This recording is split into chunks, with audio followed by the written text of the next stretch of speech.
Have you ever witnessed a moment so powerful, so raw, that it forever changed the way you saw life, love, and family? A moment where roles reversed, where the one who was supposed to be protected became the protector, and the one who was supposed to lead learned to follow? Today, I want to tell you a story like that. It's not about fame, or wealth, or grand victories. It's about a boy. A little brother who, in the face of loss, grew into something greater than himself. This story is about Michael and Daniel, two brothers from Ohio. Their lives were ordinary, filled with the kind of small-town simplicity that many people take for granted. They lived in a modest two-story house on a quiet street, with a small backyard where the grass never seemed to grow quite evenly. Their parents, hardworking and hopeful, raised them with love. And although money was always tight, there was laughter in the kitchen, bedtime stories at night, and the warmth of knowing you had a place to belong. Michael was the older one. At 16, he carried himself with a quiet seriousness. The kind of boy who always thought before he spoke, who liked to fix things around the house, and who secretly dreamed of becoming an engineer one day. Daniel, on the other hand, was 12, a whirlwind of energy, curious, mischievous, and always asking questions that made adults pause before answering. He was the kind of kid who never sat still, who believed the world was a playground waiting to be discovered. They were close, more than close. Michael was not just Daniel's big brother, he was his hero. Every scraped knee, every bad grade, every nightmare, Daniel ran to Michael first. And Michael, even with his own worries, never turned him away. To Daniel, Michael seemed unshakable, a mountain that could not fall. But life has a way of testing even the strongest mountains. One evening in late November, as the days grew shorter and the chill in the air hinted at the coming winter, everything changed. Their parents had gone out for the night, a rare dinner together, something they did once in a while to escape the endless routine of bills and responsibilities. Michael and Daniel stayed home, eating microwave pizza and playing video games in the living room. Laughter filled the air, their voices echoing down the hallway. It felt like any other night. Until the phone rang. Michael answered it casually, thinking it was a neighbor or maybe a telemarketer. But the voice on the other end was somber, urgent. A nurse from the county hospital. There had been an accident, a car collision on the freeway. Their parents were involved.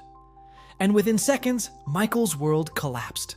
His hands trembled as he listened, his eyes darting toward Daniel, who sat cross-legged on the couch, munching on chips, oblivious to the storm that had just entered their home. The words were heavy, almost impossible to process. "We're so sorry. They didn't make it." Michael's knees buckled. He dropped the phone. His whole body shook as he tried to make sense of what he had just heard. His parents, their laughter, their warmth, the foundation of his entire life, gone in an instant. Daniel noticed the change immediately. He rushed over. "What happened, Mike? Who was it?" Michael looked at his little brother, his 12-year-old eyes wide with innocence, with trust. And in that moment, Michael faced the hardest choice of his life. To tell the truth, to shatter his brother's world forever, or to shield him for just a little longer. He took a deep breath. He wanted to cry, to scream, to break apart. But instead, he reached out, pulled Daniel close, and whispered, "It's okay, Danny. I've got you." And with those words, everything shifted. The days that followed were a blur of grief and confusion. Relatives flew in, voices filled the house, and condolences poured in from neighbors and friends. But beneath the noise, the reality was clear. Michael and Daniel were alone now. At 16, Michael was still legally a child, but the system doesn't wait for grief to heal. Social workers spoke of foster care, of splitting them up until arrangements could be made. The thought of losing his brother on top of losing his parents was unbearable. And so Michael did something extraordinary. He stood up, he fought, he begged the court, pleaded with relatives, and even convinced his late father's brother to become their guardian on paper, just so he and Daniel could stay together. Every ounce of his being was dedicated to one goal: protect Daniel. But protection is more than keeping someone under the same roof. It means becoming something you never thought you could be. Overnight, Michael transformed from a teenager into something closer to a parent. He cooked meals even when he burned them. He managed bills even when the numbers didn't add up. He sat with Daniel through homework, through tears, through the dark nights when Daniel would wake up screaming from nightmares. And every time, Michael whispered the same words, "It's okay, Danny. I've got you." Yet deep down, Michael struggled. He missed his parents. He missed being a child. He missed the luxury of leaning on someone else. Some nights, when Daniel was asleep, Michael would sit in the living room alone, staring at the family pictures on the wall, wondering if he was enough, wondering how long he could hold on before the weight crushed him. The turning point came one stormy evening in December. Daniel had a school project, building a simple wooden birdhouse. Normally, it would have been a family activity. Their father loved working with wood, and Daniel had been excited to do it with him. But now, the pieces of wood lay scattered on the table, untouched. Daniel sat quietly, head down, refusing to even try. Michael sat across from him. He could see the pain in his brother's eyes, the unspoken words, "I want Dad. I don't want you. I want Dad." The silence was suffocating. For the first time, Michael felt like he had failed. No matter how hard he tried, he could never replace what they had lost. He picked up a piece of wood, stared at it, and felt tears sting his eyes. He whispered almost to himself, "I don't know if I can do this, Danny." That's when Daniel looked up. His voice was small, trembling, but steady enough to cut through Michael's despair. "You don't have to be Dad," he said. "You're my brother. That's enough." Those words broke something inside Michael. For months, he had carried the crushing burden of trying to be everything his parents were. But in that moment, he realized something important. He didn't need to be perfect. He didn't need to replace his father or mother.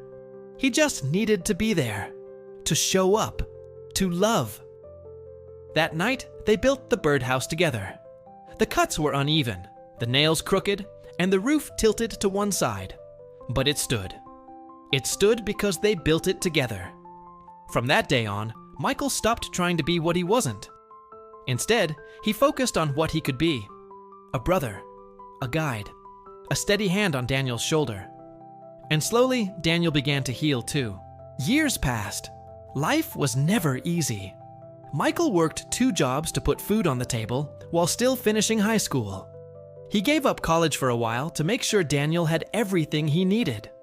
There were sacrifices, countless sacrifices, but through it all, the bond between them only grew stronger. By the time Daniel graduated from high school, he stood on the stage looking out at the crowd. Among the sea of faces, there was Michael, cheering louder than anyone, his eyes shining with pride. After the ceremony, Daniel hugged him tightly and whispered, "You've always been more than my brother. You're the reason I made it here." And Michael, with tears streaming down his face, simply said, "I told you, Danny. I've got you." This story isn't about loss, though loss is where it began. It's about resilience. It's about love that refuses to give up. It's about a boy who became a man long before he was ready, and a younger brother who gave him the strength to keep going. Sometimes life doesn't give us the choice we want. Sometimes it places us in roles we never asked for. But within those moments lies the chance to rise, to discover strength we never knew we had. Michael's story reminds us that being a father, being a leader, isn't about perfection. It's about presence, about showing up, even when you're scared, even when you feel like you're not enough. And maybe that's the lesson for all of us. You don't have to have all the answers. You don't have to carry the whole world on your shoulders. You just have to keep showing up for the people you love. Because sometimes love is enough to build crooked birdhouses that still stand. Sometimes love is enough to raise a child when you still feel like one yourself. And sometimes love is enough to turn a little brother into a father. So the next time life hands you more than you think you can bear, remember Michael and Daniel. Remember that strength isn't the absence of fear. It's choosing to keep going, even when fear is all you feel. And above all, remember this: you don't have to be perfect. You just have to be present.